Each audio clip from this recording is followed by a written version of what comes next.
Okay, so to answer part C, x equals 8, and finding the slope on that, you would be better off relying on the graph. So let me do an example problem, and then you'll see how you do part C. So if I have something like x equals 3, right? Then I'm going to look at the x-axis, go to 3, 1, 2, 3, and I'm going to actually draw a line that goes up and down. The reason why it goes up and down, sorry that's not too straight, but you get the point that it's just a straight line up and down. But the reason why it goes up and down is if I pick a value like y equals, we'll say 3. If I try to look for somewhere to plug it in to this problem right here, x equals 3, there's no spot for y equals 3 to plug in here. So since there's no spot, that means that no matter what y value I pick, so I can pick any y value I want, it is always going to hit x equals 3, since there's nowhere to plug it in. Okay. Now, in order to understand what the slope is on this, I'm going to pick 2 points. So we'll pick 3, 0. So let's do 3, 0. And we'll pick 3, 3. Right?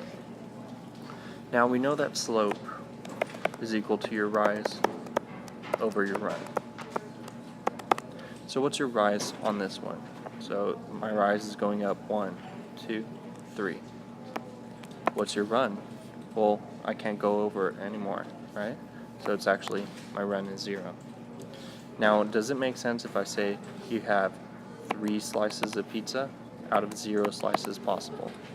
No, that doesn't make sense. So when you have something like that where there's a 0 on the bottom of a fraction, so I could even put 10 over 0, that still doesn't make sense. Your slope is actually undefined. So now to go back to this problem, let me zoom out. To go back to x equals 8, all I need to do is that's saying that no matter what y value I pick, x is always going to be 8. So my graph would be scrolling over here. Give me a second, I gotta erase it. So if I look at this one, I would have to, since I couldn't find out a way to erase it, let's use red. So that's 2, 3, 4, 5, 6, 7, 8. So my 8 is right there, and we're graphing x equals 8 right now. So no matter what y value I pick, 8 is going to be your answer. And that's why it makes this line that goes up and down, this vertical line. So now looking at the same thing, if I pick, we'll pick points that are really close to each other so we're not spending too long.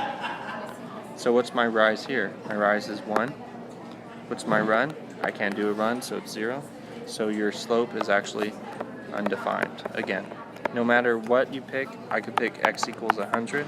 Your slope will still be undefined, just because there's no way you can do a run on your slope.